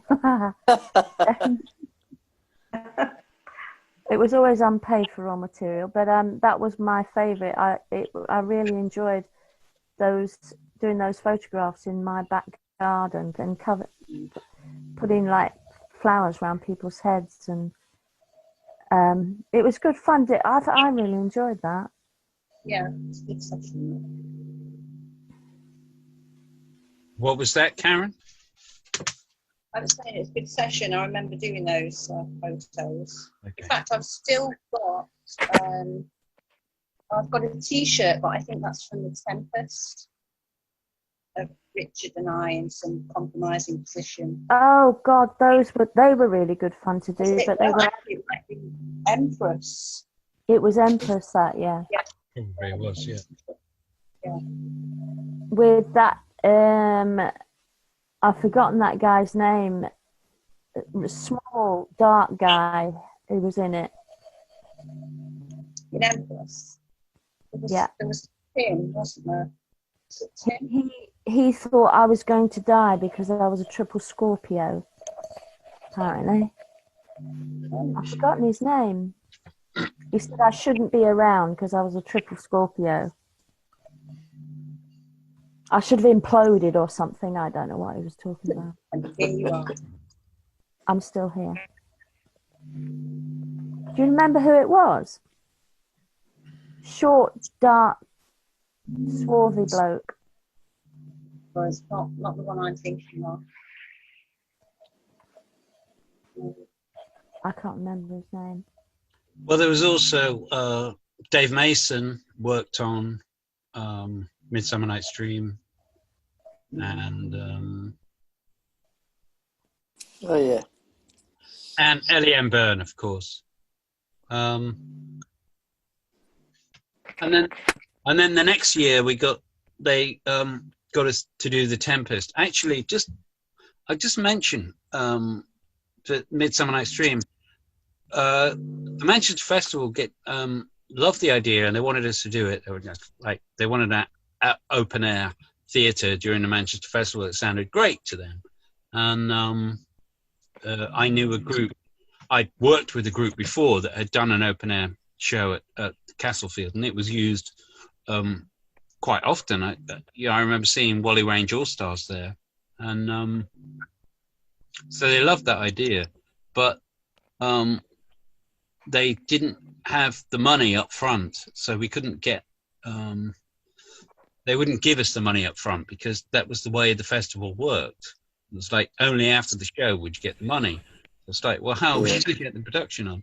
So at that time, I was good friends with Amelia Bullmore, and she had a job at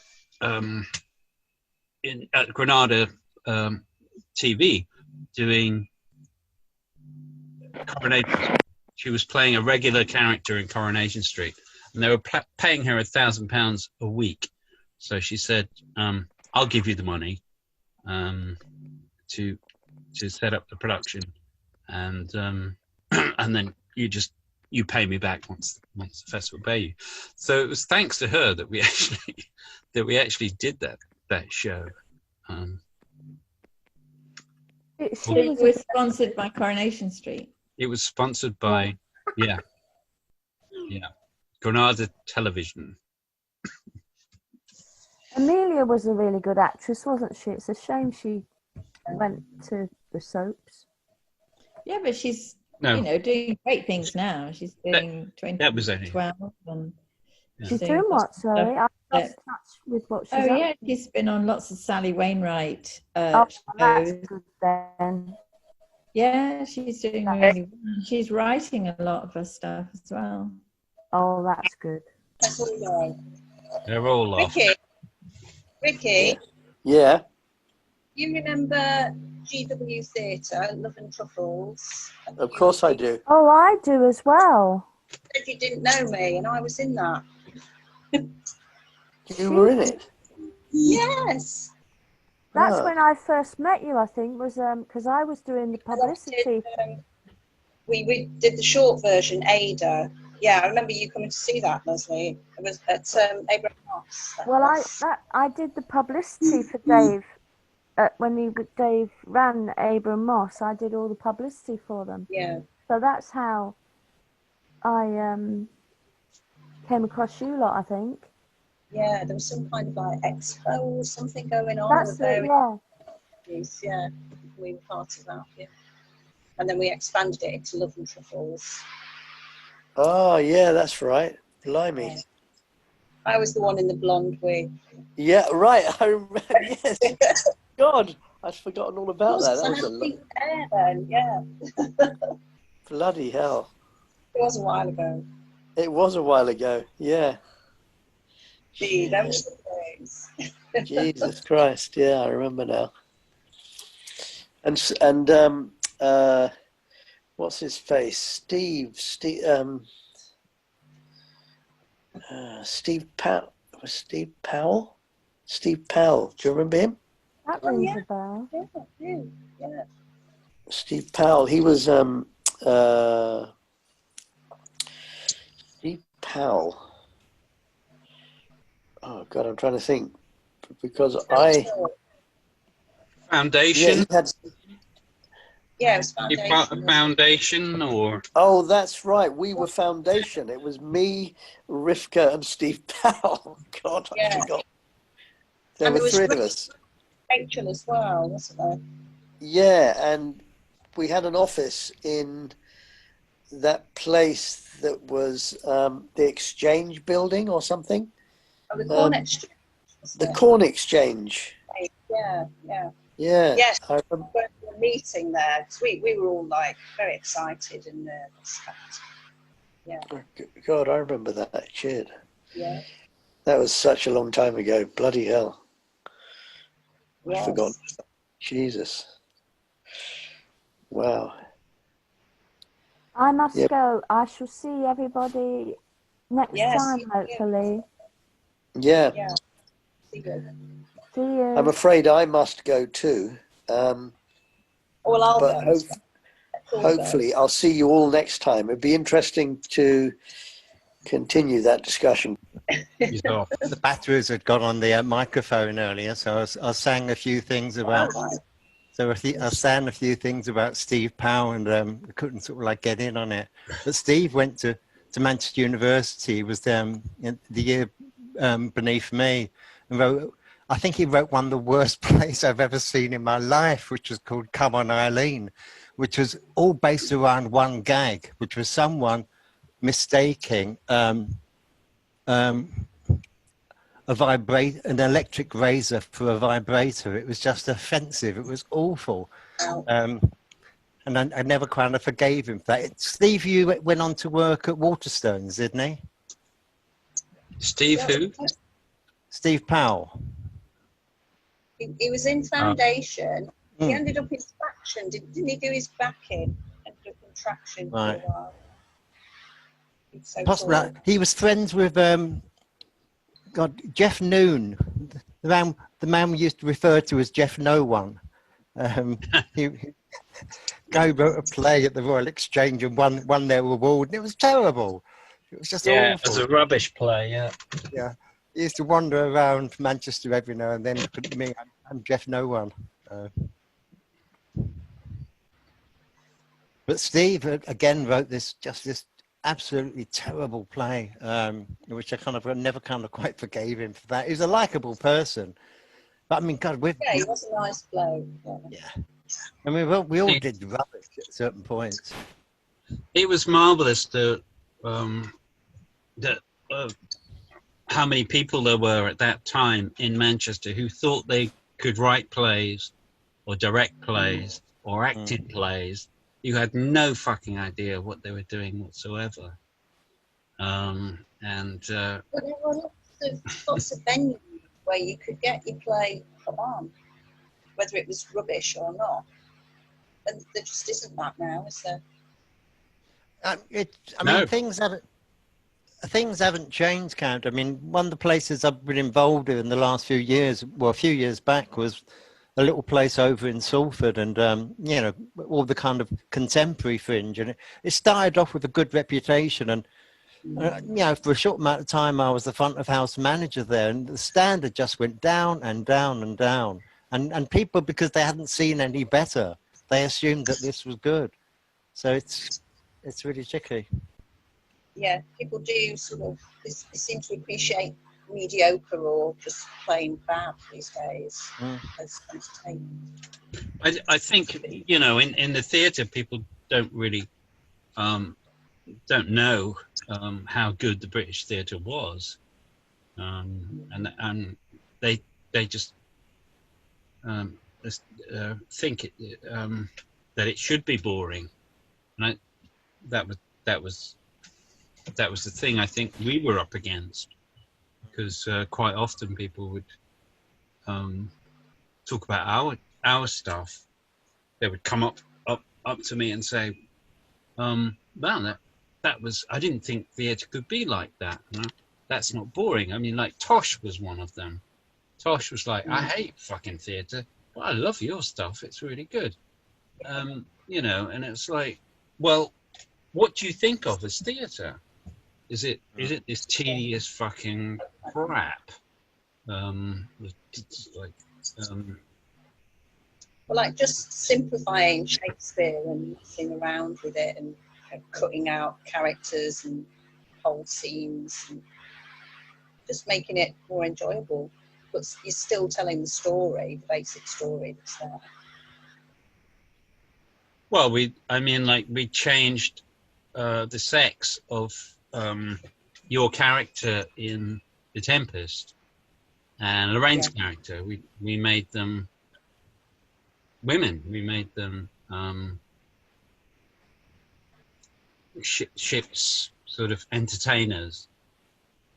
Yeah, and it was that kind of gender bending nonsense that's got us where we are today.